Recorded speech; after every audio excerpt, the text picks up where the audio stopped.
Alright, good morning everybody.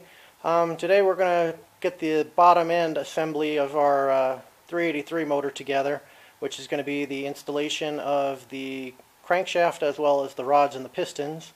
As you can see, we painted our block Chevy orange, which I would kind of prefer. So anyways, that's the color, and we've got the pistons and rods over here.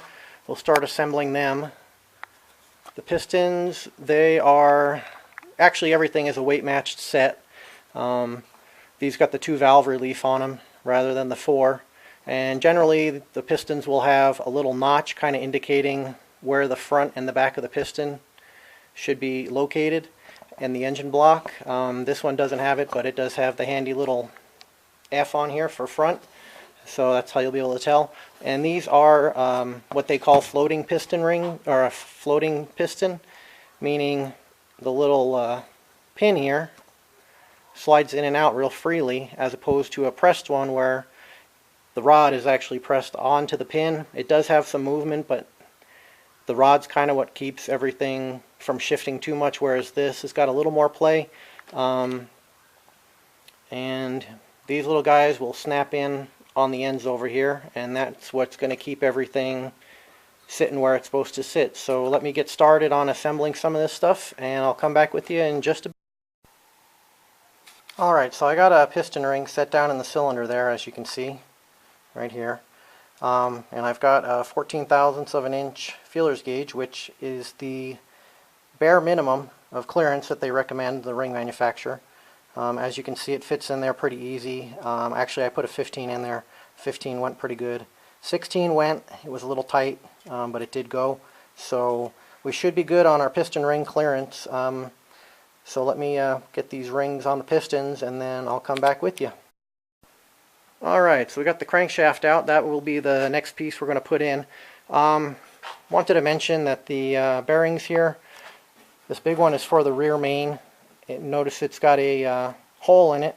That hole actually lines up with the hole in the block, which is how oil goes into the bearing to lubricate the bearing. You can see the hole in the block right here. Same as on these bearings right there, all the way to the front.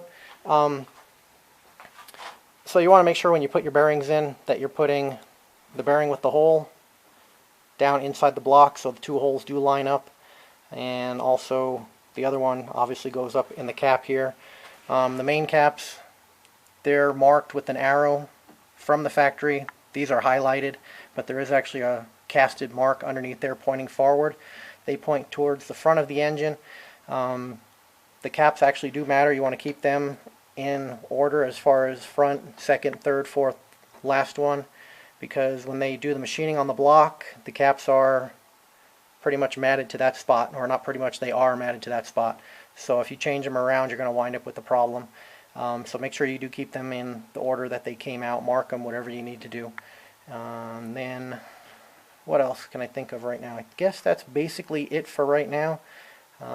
So let me start laying that crank in and get things bolted down, and then I'll come back with you before I start sliding the pistons in. Alright, so we got the crankshaft in the engine, spins real nice. Now we're just going to turn it to the side. Got one of our pistons kind of set up over here in the compressor. That will go flush up against the block right here. Of course, we'll take the cap off, put little boot protectors on it, slide it down in there. Again, put some grease in here, and after we get that one, obviously we got 7 left, so we'll go ahead and get started on them, and we'll be back in a bit. Alright, so we got all the pistons in. Everything's looking good.